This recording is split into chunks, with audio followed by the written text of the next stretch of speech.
की बीमारी क्या है। चलिए शुरू करते हैं, हार्ट क्या है। Tell me what is heart. It is a pump. कितनी बड़ी साइज होती है पंप का? मुट्ठी के जितना बड़ा, मुट्ठी से थोड़ा बड़ा। बच्चों का होता है मुट्ठी जितना, हमारा होता है समथिंग लाइक दिस। हार्ट का साइज होता है एप्पल के जितना। मैं आपको दिखाना चाहता हूं हार्ट कैसा होता है। देखिए हार्ट कहां पे रखी होती है। This is what a heart is. ये देखिए हमारी चेस्ट है और दोनों तरफ ये क्या है? Lungs. Lungs. And this is where the heart is situated. Heart का काम क्या है? पूरे बॉडी को ब्लड देना। एक बार हार्ट पंप करेगा तो पूरे शरीर में ब्लड पहुंच जाएगी। ये देखिए यहाँ पे हार्ट रखा होता है और ये हार्ट जब पंप करती है, ये हार्ट है, ये हार्ट जब पंप करती है तो यहाँ से ब्लड निकलती है, पूरे शरीर को ब्लड चली जाती है। और जब पूरे बॉडी को ब्लड देती है हार्ट, अच्छा हार्ट कितने बार पंप करती होगी?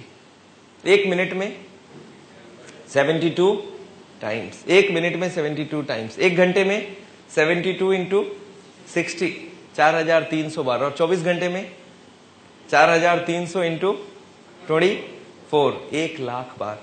याद रखिए आज शाम को 7 बजे से कल शाम को 7 बजे तक आपकी हार्ट 1,00,000 बार पंप करेगी। अच्छा इसके बीच में एक ब्रेक दे सकते हैं ना 2 मिनट का? उसको ब्रेक दे दिया तो पूरी break. So no break for the heart. तो याद रखिए हार्ट को जिंदा कैसे रखेंगे फिर? हार्ट को क्यों नहीं ब्रेक मिलेगा? क्योंकि हार्ट को भी कंटिन्यूअस ब्लड सप्लाई चाहिए। एक बात याद रखिए, हार्ट का काम है यहां से पंप करना और यहां से ब्लड पूरे बॉडी को चली जाएगी। और इस वक्त हार्ट अपने लिए 3 छोटे छोटे ट्यूब लेता है और ये ट्यूब्स हार्ट को ब्लड सप्लाई करती है और उसी ब्लड के जरिए हार्ट कंटिन्यूअस चलते रहती है। और ये सप्लाई अगर बंद हो जाए तो हार्ट की बीमारी हो जाती है। सप्लाई बंद हो जाए मतलब ये जो 3 ट्यूब आपको दिख रहा है इनके नाम है कोरोनरी आर्टरीज। और इनके अंदर अगर कोलेस्ट्रॉल और चर्बी जम जाए तो क्या होगा? हार्ट की ब्लड सप्लाई धीरे धीरे कम होने लगेगी और इसी को ही बोलते हैं कोरोनरी हार्ट डिजीज, जिसको सुनने के लिए आप आए हैं, जिसके करीब 7 करोड़ पेशेंट इंडिया भर में हैं। उसका बीमारी का नाम हो गया कोरोनरी हार्ट डिजीज। इसको बोलते हैं एंजाइना, इसको बोलते हैं इस्कीमिया, इसको बोलते हैं कोरोनरी हार्ट डिजीज। और इसी बीमारी को हार्ट अटैक से ही माना जाता है। इस बीमारी में क्या होती है कि ये 3 ट्यूब के अंदर चर्बी जम जाती है, कोलेस्ट्रॉल और फैट जम जाती है। तो हार्ट की ब्लड सप्लाई बढ़ जाएगी, कम हो जाएगी? कम हो जाएगी। चलिए और एक बात बता दूं, अगर 100 पेशेंट हार्ट का कोई देखता है डॉक्टर, उसमें से 98 पेशेंट तो ब्लॉकेज वाले होते हैं। 1-2 और रह गए, कौन होंगे बताइए? तो आपने सुना hole in the heart, heart में छेद है। आपने सुना वाल्व खराब हो गया।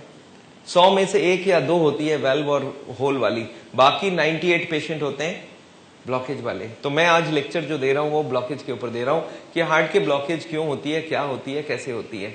चलिए एक बार उस 3 ट्यूब को देखते हैं। ये देखिए हार्ट यहां से पंप करता है, पूरे बॉडी को ब्लड देती है। अपने लिए हार्ट लेता है आरसीए, ये राइट साइड में आरसीए, लेफ्ट में एलएडी और लेफ्ट के पीछे लेफ्ट सर्कमफ्लेक्स। ये जो 3 ट्यूब है इन्हीं के अंदर चर्बी जमती है। अच्छा ये चर्बी जो जमती है, आपको क्या लगता है कब से जमना चालू हो जाता है? कौन से उम्र से ब्लॉकेज शुरू हो जाती होगी? कितने दिनों में हो जाती होगी? याद रखिए बच्चा जन्मता है इतना छोटा सा होता है, धीरे धीरे बढ़ता रहता है। कब तक बढ़ता रहता है ऐसे? कितने साल तक? 14 साल, 15 साल, 18 साल, 20 साल समझ लीजिए, तब तक ब्लॉकेज ना भी हो। पर जब ये ब्लॉक एक बार इसका बढ़ना बंद हो जाए, तब तक तो जो भी फैट खाते हैं बढ़ने में यूज हो जाता है। अब जब ये बढ़ना बंद हो जाए, अब जो फैट खाएंगे वो कहां जाएगा? 2 काम कर सकता है, एक इधर बढ़ा सकता है और अंदर बढ़ा सकता है। कौन सा ठीक रहेगा? दोनों ही ठीक नहीं रहेगा। तो 18-20 साल के बाद ब्लॉकेजिंग चालू हो जाती है और उसी वक्त से आपको रोकना चाहिए। तो आपको क्या लगता है ये जो लेक्चर है सिर्फ हार्ट के पेशेंट के लिए इंपॉर्टेंट है या सबके लिए इंपॉर्टेंट हो गया?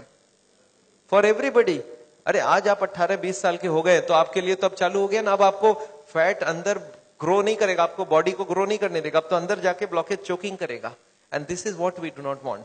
तो ये जो ब्लॉकेज है ये शुरू होती है 20 साल के बाद से और देखिए कैसे ग्रो करती है। दिस इज थोड़ा थोड़ा थोड़ा थोड़ा। अच्छा मान लेते हैं 80 ब्लॉकेज हो, उसके बाद पता चलेगा। क्यों बोलिए तो? Why people can not understand heart disease till 80 blockage? क्योंकि हमारे हार्ट में 20 की ही जरूरत है और सप्लाई 100 का दिया हुआ है। हार्ट को 80% एक्स्ट्रा ब्लड दिया हुआ है, so 20 is there is no shortage. तो 80% ब्लॉक हो तब तक कोई शॉर्टेज नहीं है। अच्छा ये ब्लॉकेज आपको क्या लगता है किसके हाथ में है? भगवान के हाथ में है ना? ये हमारे अपने हाथ में, हम उसको रोक सकते हैं, खाली उसको मालूम होना चाहिए रोकना कैसे है। This is what we are going to do to you. तो एनीवे हार्ट की बीमारी क्लियर हो गई, आपको समझ आ गई हार्ट की बीमारी क्या है। तो ये है हार्ट की बीमारी। अब एक बार और दिखाना चाहता हूं इसमें थोड़ी बहुत चीज। एक और ब्लॉकेज को देखिए कैसा दिखता है। This is a zero blockage, this is 80% blockage, 20 is open. अच्छा, इस आदमी को बैठे बैठे तकलीफ होगी क्या? नो, ही से सब बैठे बैठे मैं घूमने में भी दिक्कत नहीं है, स्पीड लूंगा मैं, तब मेरे को यहाँ पे छाती में दर्द होगी, अदरवाइज आई एम कंफर्टेबल। तो ये है हार्ट का पेशेंट। अच्छा, इस ब्लॉकेज में एक चीज आपको और दिखाना चाहता हूं, ये जो ब्लॉकेज है ये किस चीज से बनी हुई है? घी, तेल, मक्खन खाया आपने ना? ये घी, तेल, मक्खन ये सब जमी हुए है यहाँ पे। अच्छा, ये जो ब्लॉकेज है, ये ब्लॉकेज, अच्छा एक बात इसी बहाने और बता दूं आपको, मैं अगर 100 हार्ट का पेशेंट देखता हूं, उसमें से 98 होते ब्लॉकेज वाले और 2 पेशेंट होते नॉन ब्लॉकेज वाले हार्ट के पेशेंट। वो कौन होते हैं? आपने सुना होल इन द हार्ट? आपने सुना वाल्व खराब हो गया? ये वाल्व खराब हो जाना, hole in the heart, 100 patient में से 2 को होता है। 98 पेशेंट कौन से होते हैं? ब्लॉकेज वाले। तो I am going to talk to you only about the blockage patient, not about the valve and the hole patients. उनको ऑपरेशन की जरूरत है, पर इनको नहीं जरूरत है, ये अपने आप को ठीक कर सकते हैं। तो ये ब्लॉकेज आपको समझा। अच्छा, इस ब्लॉकेज में, blockage is covered by a membrane from inside. आपको समझ आ रहा है? ब्लॉकेज के अंदर की तरफ एक पर्दा होता है जो ब्लॉकेज को रोक के रखता है, इसको बोलते हैं इंटरनल मेम्ब्रेन। एक होता है आउटर मेम्ब्रेन, एक होता है इनर मेम्ब्रेन। अच्छा, ब्लॉकेज अगर बढ़ती जाए तो इस मेम्ब्रेन का क्या होने वाला है? मेम्ब्रेन स्ट्रेच करेगा और एक दिन मेम्ब्रेन फट जाएगा। इस फटने को याद रखिएगा, मैं आगे आपको समझाऊंगा इसके बारे में। पर अभी हार्ट की बीमारी क्या है, क्लियर हो गई सबके दिमाग में? ब्लॉकेज मोर देन 80% और सो। अच्छा, इसमें तकलीफ क्या होती है? पेशेंट पूछता है, डॉक्टर साहब इस ब्लॉकेज की बीमारी में तकलीफ क्या होती है? इस तकलीफ को आपको दिख रहा है तकलीफ क्या है? This is called angina. This is called angina. क्या तकलीफ होती है?